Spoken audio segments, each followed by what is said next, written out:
เล่นอะไรก็แพ้มีวิธีแก้ไหมครับแพ้ปุ๊บก็แพ้ถอยไปมันก็จริงๆต้องดูนะครับสิ่งสำคัญต้องดูรายละเอียดนะดูว่าหลังเกมเนี่ยเรามันแพ้เพราะอะไรนะเราต้องหาสาเหตุนะครับถ้าเรายังไม่รู้ว่าเราแพ้เพราะอะไรอ่ะเราเล่นเท่าไหร่ไปก็ไม่มีอะไรพัฒนาขึ้นนะครับถ้าเราต้องการทำผลงานได้ดีอ่ะมันต้องเกิดการพัฒนานะครับพัฒนาทุกอย่างนะว่าไม่ว่าจะเป็นเรื่องรูนเรื่องอาร์ติแฟกต์เรื่องการเล่นเรื่องมอนเตอร์นะครับเราทีเนี้ยเราจะรู้ได้ไงว่าเราต้องพัฒนาตัวตรงไหนนะเราก็ต้องมาดั้งดูรีเพย์แล้วนี่แหละนะครับว่ามันแพ้เพราะอะไรนะเราต้องหาสาเหตุนะครับจริงๆตอนแรกๆเราอาจจะยังไม่รู้หรอกแต่ว่าเราเริ่มแพ้บ่อยขึ้นอย่างเงี้ยสมมติเราแพ้ประมาณเนี้ยบ่อยๆเดี๋ยวเราก็จะจำได้เองนะว่าเราแพ้อะไรประมาณไหนเราต้องหาสาเหตุให้ได้นะครับว่าเราแพ้อะไรหนึ่งเราดาไม่ดีหรือเปล่านะครับเราดาไม่ดีหรือเปล่าซึ่งมันแยกย่อยไปหลายเรื่องนะครับหนึ่งเรื่องดาฟเรื่องการเล่น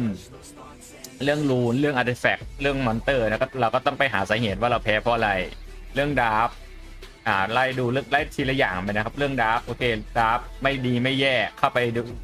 เข้าไปเล่นไปดูการเล่นซิเราเล่นดีหรือเปล่าเลือกตัวเก็บดีไหมเราฆ่าตัวนี้ก่อนดีหรือเปล่าหรือว่าเราสตันตัวนี้ดีหรือเปล่าเรารีคูลดาวน์ตัวนี้ดีหรือเปล่า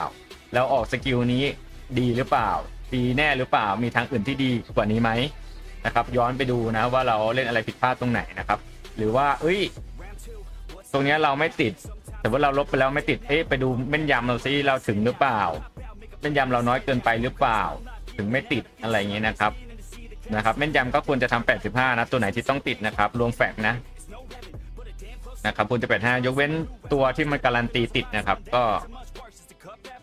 อันนั้นก็จะไม่มีรีซิกเกี่ยวข้องนะครับแล้วก็ติดหรือเปล่าต่อไปก็แรงพอหรือเปล่านะครับแรงพอหรือเปล่าเราก็ต้องมานั่งดูรูนกับดีแฟกต์แล้วนะรูนเราดีหรือยังพอถ้ารูนเราดีแล้วเราก็ข้ามไปดูดีแฟกต์นะครับว่าดีแฟกต์เราอาจจะยังไม่ดีพออะไรเงี้ยถ้าแฟกต์เราดีกว่านิดนึงเนี่ยตายถ้าฝั่งตรงข้ามตายแล้วก็เกมมันก็จะเปลี่ยนไหมอะไรเงี้ยนะครับเกมมันจะเปลี่ยนไหมนะมันก็จะเป็นอีกทรงหนึ่งถูกต้องไหมครับระหว่างตายไม่ตายติดไม่ติดเนี่ยเหมือนกันกับกันถ้าฝั่งเป็นฝั่งตรงข้ามบุกใส่เราเนี่ยถ้าเราไม่ตายเนี่ยเกมเปลี่ยนไหมก็เปลี่ยนอาจจะเป็นอีกแบบหนึ่งนะทีนี้เราก็มานั่งดูไล่เป็นสเต็ปไปนะครับเราก็ดูรูนก่อนนะรูนถ้ารูนเรารูนเราโอเคแล้วไม่ไหวแล้วนี่คือเน้นสุดๆแล้วเราก็ไปดูอาร์ติแฟกต์นะครับอาร์ติแฟกต์เราดีหรือยังอะไรเงี้ยนะครับอาร์ติแฟกต์จริงๆมาช่วยได้เยอะนะแต่คนไม่ค่อยให้ความสำคัญนะครับก็ไล่ไปดูไปนะครับแล้วก็ค่อยๆพัฒนาค่อยๆแก้ไปนะถ้าฝั่งตรงข้ามเอาเราไม่ตายปุ๊บโอ้โหเราได้ส่วนเนี่ยแล้วก็เป็นอีกมุมหนึ่งถูกต้องไหมครับมันก็เห็นผลเรื่องรายละเอียดเล็กๆน้อยๆตรงนี้แหละนะครับทุกเปอร์เซ็นต์มันมีความหมายนะเราต้องใส่ใจยิ่งละเอียดยิ่งดีนะครับนะทุกรายละเอียดมันสำคัญนะครับยิ่งบนเนี่ยระดับยิ่งบนยิ่งสูงเขายิ่งเคี่ยวยิ่งละเอียดนะครับนี่แหละนี่คือความแตกต่างนะ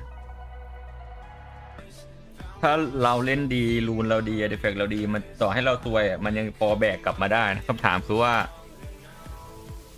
มันมีแน่นอนนะตาที่เราซวยนะครับนะ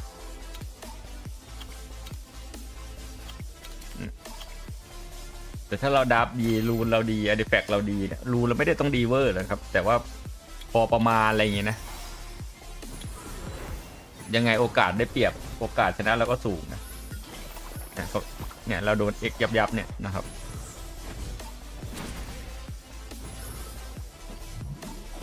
เนี่ยพอเขาตัวทำมันเป็นธาตุไฟใช่ไหมครับมันก็ทำเรากดธาตุน้ำมาเยอะเขาก็มีตัวทำแค่เป็นไม้นะจริงดาเมจมันไม่ได้เยอะนะครับนะมีแค่ดาเมจหนักๆเนี่ยเป็นไม้นะแล้วเรามีฮิว2ตัวนะเราได้เอ็กคืนทีเดียวเนี่ยนี่ก็สตันอีก3นะเขาก็เอ็กอีกนะ3 ต่อ 1นะครับ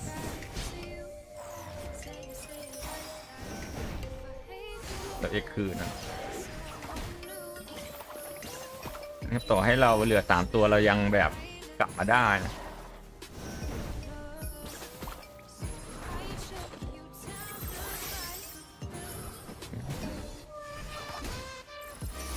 มันจะผ่อนหนักให้เป็นเบาได้นะเรื่องรูนคำถามคือว่าเนี่ยเห็นไหมว่าระหว่าง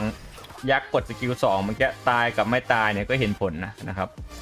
คำถามคือว่าทำไมผมกดสกิล2แล้วมันตายนะก็เพราะอะไรเพราะว่ายักษ์ผมเลือดเยอะนะเห็นไหม เลือดผม36,000ทำให้ผมสกิลผมแรงขึ้นใช่ไหมครับแรงขึ้นเนี่ยระหว่างพอผมกดสกิล2บ่อยๆใช่ไหมครับมันก็แรงใช่ไหมสกิล1ก็แรงใช่ไหมครับสกิล2ก็แรงถูกต้องไหมพอเลือดผมเยอะถ้าฝั่งคนอื่นเนี่ยถ้าเลือดมันน้อยใช่ไหมมันกดสกิล2ไม่แรงถูกต้องไหมครับมันก็ไม่ตายถูกต้องไหมมันก็เนี่ยครับเล็กๆน้อยๆนะจิตเล็กๆส่วนใหญ่อะปัญหามันเกิดจากสิ่งเล็กๆอย่างนี้แหละนะครับ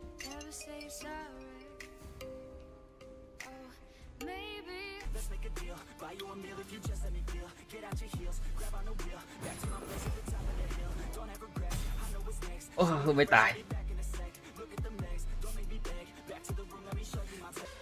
สิ่งที่เราเนี่ยครับอีกอย่างหนึ่งนะเราต้องเรียนรู้นะครับว่าเราต้องแก้อะไรนะอย่างที่ผมบอกไปนะว่าเมื่อกี้เราแพ้เพราะอาร์ติแฟกต์ถูกต้องไหมครับถ้าอาร์ติแฟกต์เราดีกว่านี้เนี่ย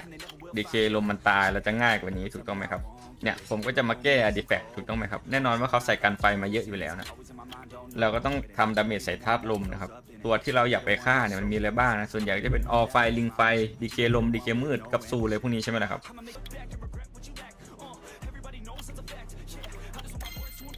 ผมก็อยากใส่ธาตุไฟด้วยนะ